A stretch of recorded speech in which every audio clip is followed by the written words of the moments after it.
Salutare!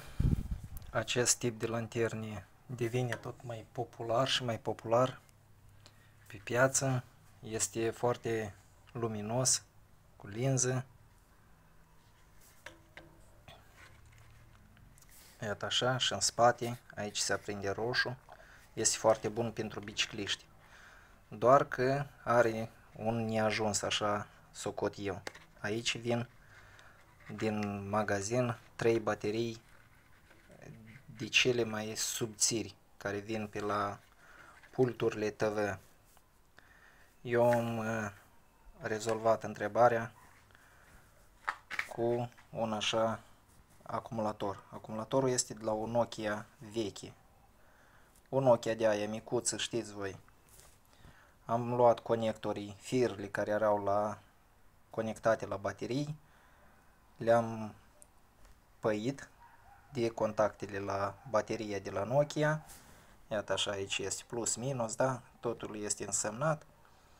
Am pus la baterie, de la baterie mai păit încă două fire care vin, uite așa aici. Am pus un USB. Aici așa l-am încleiat. Asta se închide cum era din zăvod, da? Nu-i nimic tăiat.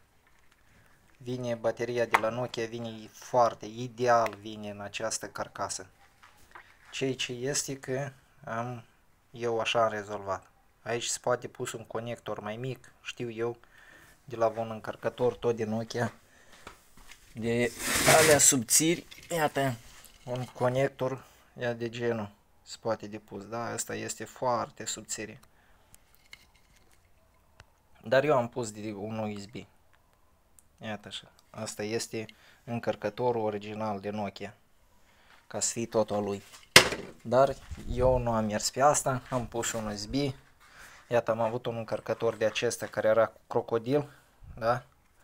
Avea aici așa două contacte care prindea ca o scoabă. Prindea încărcătorul și îl încărca. Am luat, iată așa, un fir. I-am pus cu conector. Am mers la acest încărcător fiindcă are indicație. Iată așa se pune. Acuș. Ceva de genul. Când este în priză, așa arată. Când îl punem la încărcat, iată așa arată. Iată așa. Are indicație, arată când este încărcat. Când este scos din priză, doar este conectat la lanternă, arată așa. Doar roșu. Când este în priză arată roșu și verde. Când încarcă arată roșu și roșu în mijloc migăiește. S-a oprit indicația, înseamnă că lanterna este încărcată. Iată, încă un lucru destul de bun. Nu mai dai bani pe baterii, dar nu constă în banii pe baterii, cât el nici nu luminează așa tare cu bateriile care trebuie să fie. Da?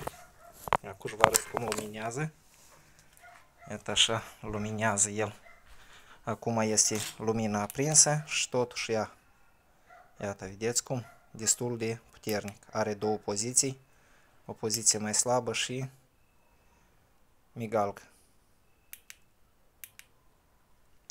Acum voi stinge lumina. Iată așa, o lanternă. Ziua. Lumina albă. Ia. Când intri sub mașină sau chiar pe drum, mergi cu bicicleta. Am făcut treaba asta, am uitat de cumpăra baterii și ține cu mult mai mult și foarte luminos. Deci, încă un lucru cuiva va fi de folos.